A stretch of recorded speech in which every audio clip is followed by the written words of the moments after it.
नमस्कार, खबरें जारी न्यूज 24 पर मैं हूं आपके साथ मकसूद खान। जनता की ऑडिट रिपोर्ट में आज बात उत्तर प्रदेश के रजवाड़ों की नगरी की, जहां पर राजनीति सिर्फ राजघरानों के ही इर्द गिर्द घूमती रही है। आजादी के बाद से 11 मर्तबा राजघराने के वारिसान जनता के वोट से संसद में पहुंचे, लेकिन 24 की बिसात में पहली मर्तबा किंग चुनावी राह से हटकर किंग मेकर की भूमिका में है। एक नजर उत्तर प्रदेश के प्रतापगढ़ में मचे रण और राजघरानों की सियासत पर। पूर्वांचल में अवध का प्रवेश द्वार और राजे रजवाड़ों की धरती प्रतापगढ़। राजनीति के कई रंग देख चुके इस धरती पर 3 राजघरानों का वर्चस्व रहा है। तीनों रियासतों का पहली मर्तबा चुनावी दंगल से दूरी बनाना राजनीतिक पार्टियों के लिए पहेली बन गया। राजघराने का दम चूर कर बीजेपी ने एक बार फिर तेली समाज के संगम लाल गुप्ता को मैदान में उतारा।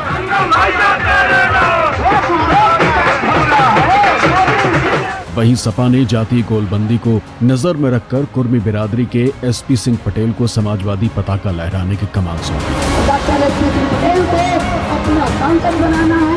वहीं ब्राह्मण और दलित का मेल कराकर बीएसपी के हाथी ने प्रथमेश मिश्रा पर दाव खेला।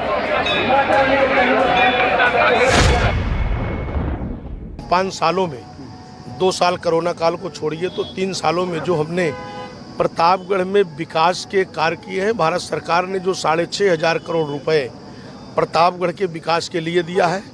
बंद पड़ी एटीएल फैक्ट्री जो सपा की गवर्नमेंट ने बेच दिया था, 150 एकड़ जमीन बंद पड़ी एटीएल फैक्ट्री को पुनः हमने उसका बकाया पैसा स्टेट गवर्नमेंट से जमा कराया और 1100 करोड़ रुपए का एमओयू हुआ है। और हमारी प्राथमिकता है कि इस चुनाव के बाद उसमें एक बृहद इंडस्ट्रियल पार्क की स्थापना हम कराएंगे। लगभग हर गांव में पहुंचने का प्रयास किया है, वहां की समस्याएं देखी हैं, लोगों की रोष देखा है, इस सरकार के प्रति रोष देखा है, प्रत्याशी के प्रति रोष देखा है, तो उसका हमें बहुत अच्छा बेनिफिट मिल रहा है। और मैंने उनको वादा किया है कि जो भी अब तक आपको नहीं मिला है वो आगे मिलेगा और आपकी समस्याओं का निदान होगा। आप प्रतापगढ़ में देखिए, पानी की इतनी ज़्यादा समस्या, इतना गंदा पानी, यहाँ पे इतना गंदा पानी है, टंकियों को सफाई नहीं किया गया है, जिसमें इतना आर्सेनिक है कि वो बोन कैंसर को लाने का काम कर रहा है आगे चल के। और प्रतापगढ़ तो ऐसा ज़िला है जहाँ पे सीवर और ड्रेनेज नहीं है। ऐसे कई समस्याएं, हमारे किसान परेशान हैं, हमारे हर जगह बहुत सी समस्याएं हैं। उद्योग नहीं है, पलायन है यहाँ पे। प्रतापगढ़ के सियासत को समझने के लिए यहाँ के राजघराने की राजनीति को पढ़ना जरूरी है। काला कांकर राजघराने कांग्रेस के गठन के समय से जुड़ा रहा है। इस राजघराने से 7 बार सांसद चुने गए दिनेश सिंह विदेश मंत्री तक रहे। वही बेटी 2009 में रत्ना सिंह कांग्रेस से आखिरी बार जीती। दूसरा रियासत है सोमवंशी राजपूत प्रताप बहादुर सिंह की। इस घराने के अजीत प्रताप सिंह और उनके बेटे अभय प्रताप सिंह सांसदी का चुनाव जीत लोकसभा पहुंचे। तीसरा घराना है विश्वसेन राजपूत राय बजरंग बहादुर सिंह का परिवार, जिसके वंशज हैं कुंडा के रघुराज प्रताप सिंह उर्फ राजा भैया, जिन्होंने राष्ट्रीय राजनीति से उत्तर प्रदेश की राजनीति में दबदबा बनाया।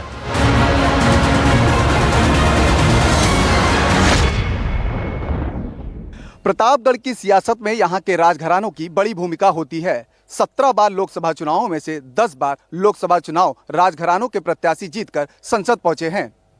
इस बार चुनाव मैदान में राजघराने से कोई भी प्रत्याशी नहीं है। वहीं अगर प्रतापगढ़ सीट की बात की जाए तो सीधा मुकाबला बीजेपी और एसपी गठबंधन के बीच माना जा रहा है। जिले में राजा भैया का ठीक ठाक दबदबा है।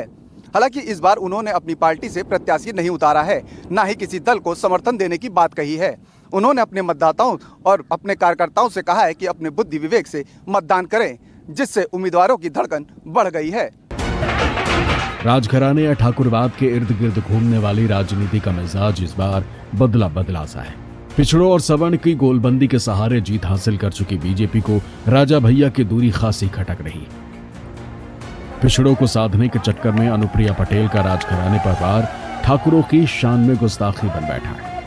हाल ये है कि बीजेपी प्रत्याशी फूट फूट कर जाति को मुद्दा बनाकर वोट साधने में जुट गए। जो हमारा विरोध कर रहे हैं, क्योंकि मैं तेली समाज से आता हूं मित्रों, आपके समाज से आता हूं। इसके लिए हमें लोग विरोध करने का काम कर रहे हैं, क्योंकि मैं तेली समाज से आता हूँ। क्या कोई तेली सांसद नहीं बन सकता है? क्या कोई यहाँ छत्री बन सकता है? इस राजाओं के गढ़ में कोई तेली नहीं सांसद बन सकता। प्रतापगढ़ में राजनीति करनी है तो राजघराने के झंडे तले, नहीं तो किनारे लगने में देर नहीं लगती।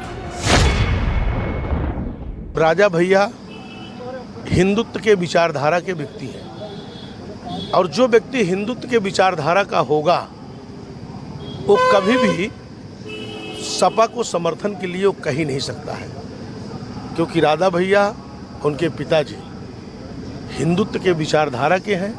तो एक तरफ गोली चलवाने वाले चुनाव लड़ रहे हैं और एक तरफ मंदिर बनवाने वाले चुनाव लड़ रहे हैं, तो राजा भैया कैसे कह देंगे गोली चलवाने वाले को वोट दे दो? वो तो मंदिर बनवाने वाले को ही बोलेंगे कि वोट दे दो। राजा भैया का समर्थन मिल गया?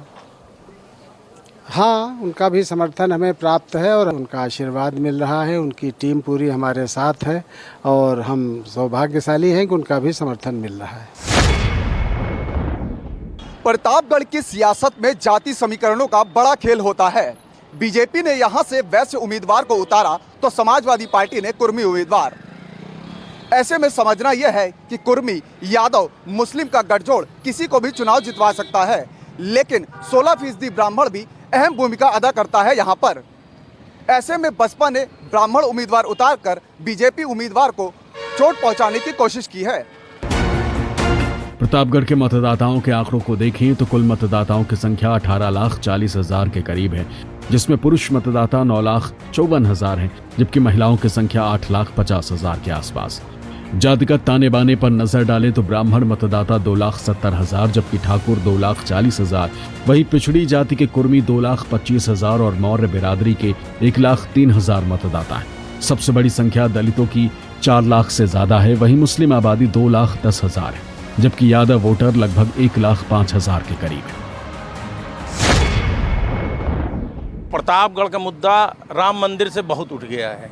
यहाँ तो भाजपा की ही लहर है, क्योंकि मोदी जी ने जो काम कर दिया आज तक किसी प्रधानमंत्री ने नहीं। ना सपा काम आएगी, ना बसपा, ना भाजपा।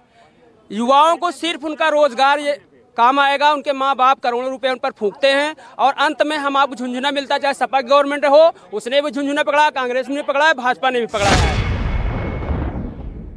संसद जी बहुत अच्छे, हमारे सबसे ज्यादा मोदी प्रधानमंत्री जी, हमारे बाबूजी बहुत है। सारे भी हम लोग संगम लाल को वोट दे रहे हैं, अन्यथा देते नहीं। वोट लेने के लिए आएंगे कि संगम लाल को मत दीजिए, हमको वोट दीजिएगा, हमको देखकर वोट दीजिएगा। तो उनको देखकर वोट दे के आदमी क्या करेगा? हम जब परेशान रहेंगे, मजदूरी तक नहीं मिलती है, तो क्या करेगा आदमी? सही है, मोदी जी के अलावा कोई जीतेगा नहीं। 400 पार, 400 पार, 400 पार। लखनऊ और प्रयागराज के बीच बसे प्रतापगढ़ के सियासी इतिहास पर नजर डालें तो आजादी के बाद कांग्रेस का दबदबा रहा है। कुल 17 आम चुनावों में कांग्रेस ने प्रतापगढ़ में 9 बार जीत का परचम लहराया है। हालांकि 1962 में जनसंघ ने जीत हासिल कर हिंदुत्व की नींव रख दी, लेकिन 1977 तक कांग्रेस ने कब्जा बनाए रखा। इमरजेंसी के बाद हुए चुनाव में जनता पार्टी ने एक बार कांग्रेस को बेदखल किया था। हालांकि 1980 के चुनाव में कांग्रेस ने वापसी की और 1991 तक प्रतापगढ़ में पंजे की पकड़ बनाए रखी। 1991 में जनता दल ने खाता खोला।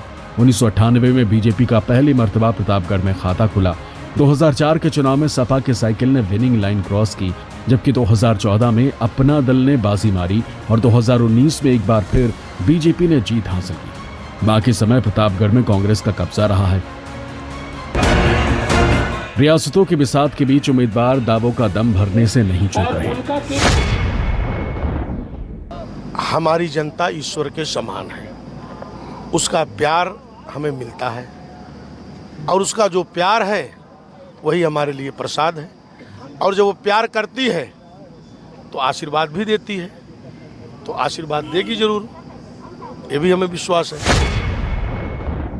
मैं जनता से यही अनुरोध करता हूं कि यदि मेरी सरकार आती है तो इन छुट्टा जानवरों से मुक्ति दिलाएंगे, पूरी खाद दिलाएंगे। जो बिजली पानी जो तुम्हारी सिंचाई के लिए मुफ्त था पिछली सरकार में, उसको फिर से मुफ्त किया जाएगा। इन्होंने देश को गर्त में ले जाके खड़ा कर दिया है और मैं हमारी सरकार का वादा है कि फिर से हमारा देश खड़ा होगा। संविधान फिर से जो है, जो इन्होंने बदलाव कर लिए हैं, जो प्रजातंत्र को ख़त्म कर दिया है, जो भ्रष्टाचार चरम पे है, बेरोजगारी चरम पर है, इन सब से हमारी सरकार आएगी तो मुक्ति मिलेगी। इस पर हम लोग काम करेंगे। मैं देश की बात नहीं कर रहा हूं, बस मैं इस जिले की बात कर रहा हूं। जो यहाँ का भाजपा का सांसद है वो कुछ भी नहीं किया। उसने केंद्र की जितनी भी यहाँ पे समस्याएं रहीं, उसने सारा पैसा अपने खाने का काम किया। प्रधानमंत्री जी क्या क्या ना, खटाखट खटाखट 23 को इनको दे दीजिए और 25 को दे दीजिए अपने प्रत्याशी को। बोल तो गए, तो प्रत्याशी को देने जा तो रहे हैं बीएसपी के। राजघरानों के झंडा बरदार बने राजा भैया के मान मनव्वल के लाख कोशिश के बावजूद कोई भी राजनीतिक दल मनाने में कामयाब नहीं हो पाया है। कुर्मी, दलित और ब्राह्मण बाहुल्य सीट पर भले ही उम्मीदवार पैठ बिठाने में जुटे हों, लेकिन राजघराने का आखिरी पैगाम किसी भी राजनीतिक पार्टी का गणित चौपट कर सकता है। मनोज पांडे के साथ ब्यूरो रिपोर्ट, न्यूज़ 24।